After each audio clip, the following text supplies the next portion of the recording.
Drugs মদ ভাং জুৱা আদিৰ বিৰুদ্ধে সজাগতা সভা কামৰূপ জিলাৰ ৬টা সমষ্টিৰ অন্তৰ্গত জোৰশিমুলী আৰু কিছুক্ৰি এলেকাত কালাতলি পুৰাণ কুচিয়া দাস কৰা চাৰিআলিক চকল বজাৰত উদীয়মান যুৱক আক্তাৰ হুছেইনৰ নেতৃত্বত কালাতলি পুৰাণ কুচিয়া ৰাইজৰ সহযোগত ড্ৰাগছ মদ ভাং জুৱা আদিৰ বিৰুদ্ধে সজাগতা সভা অনুষ্ঠিত হয়।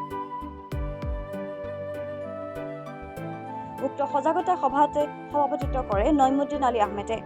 উক্ত সজাগতা সভাত উপস্থিত থাকে পুৰাণ কুচিয়া মহাবীৰ পথৰ গাঁও প্ৰধান মহিৰুদ্দিন আলী, পুৰাণ কুচিয়া মহাবীৰ পথৰ প্ৰাথমিক বিদ্যালয়ৰ প্ৰধান শিক্ষক চান্দ মাহমুদ, বিশিষ্ট সমাজসেৱক ৰবিউল হুছেইন আদি কৰি বহুতো গণ্যমান্য ব্যক্তিৰ লগতে কালাতলি পুৰাণ কুচিয়া গাঁৱৰ উদীয়মান যুৱক সকলো উপস্থিত থাকে। ড্ৰাগছ মদ ভাং এইবিলাৰ বিৰুদ্ধে আমি আজি যিটো সজাগতা সভাখন কৰিলোঁ, আমি ৩-৪টা অঞ্চলৰ মানুহ একত্ৰিত হৈ যিটো সভা অনুষ্ঠিত হ'ল আজি। আমাৰ লগত সব ৰাইজ আছে। আমি ড্ৰাগছৰ বিৰুদ্ধে মানে আমাৰ চৰকাৰী গাঁওবুঢ়া আছে, আমি সবে মিলি যি পদক্ষেপ ল'ব লাগে পৰৱৰ্তী আমি ল'ম। মানে এতিয়া ধৰক এতিয়া যদি খাৱা যিগিলা মানুহে খাই আছে ড্ৰাগছটো সেৱন কৰি আছে, সেইসকলকতো আজিকালি থানাত দিলেও নলয়। তো সেইসকলক আমি ধৰি কিনে বুজাই কিনে, তাৰ গাৰ্জেন আছে, গাঁৱৰ গাঁওবুঢ়া আছে, সেইসকলক লৈ কিনে আমাৰ কমিটিৰ মানুহ আছে, আমি একোজনী এটা কমিটি কৰিলোঁ।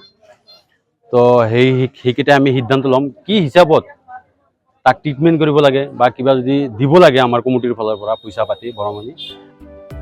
এই সজাগতা সভাত এখন কমিটি গঠন হয়। এই কমিটিখনত ড্ৰাগছ মদ ভাং জুৱা আদিৰ ব্যৱহাৰৰ লগতে জড়িত যিকোনো ব্যক্তিক প্ৰশাসনৰ লগত যোগাযোগ কৰি আৰক্ষীক গতাই দিবৰ লগতে ড্ৰাগছ মদ ভাং সেৱন কৰি শাৰীৰিকভাৱে অসুস্থ ব্যক্তিক চিকিৎসাৰ ব্যৱস্থা কৰিব বুলিও কয়।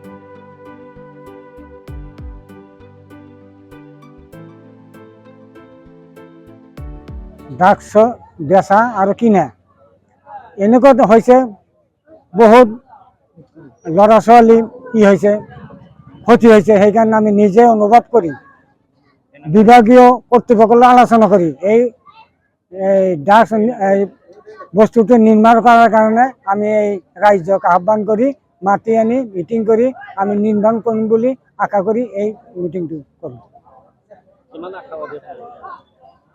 100% ফুলফল হ'ম বুলি ভাবছোঁ, আশা কৰিছোঁ। ৰাইজে আমাৰ লগত সহযোগিতা আছে, ৰাইজৰ হকে আমি এই কাম কৰিম। ইয়াৰ বাহিৰে যদি কোনোবাই দুৰ্বৃত্তে যদি ভাবুকি দিয়ে যে কেইজন মানুহে বা ৰাইজে এই অভিযান চলাইছে তাহাঁতক আমি হত্যা কৰিম, তাতো আমি প্ৰাণ দিবলৈ বাধ্য হৈছোঁ যাতে এই বস্তুটি শেষ কৰিব পাৰে।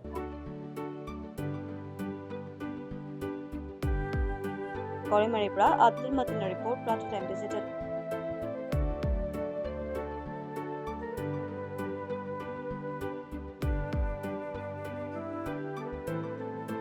শদিয়াৰ পৰা ধুবুৰীলৈ, বৰাকৰ পৰা ব্ৰহ্মপুত্ৰলৈ সকলোৰে মাজত চিনাকি এটা নাম প্ৰাতঃ টাইম।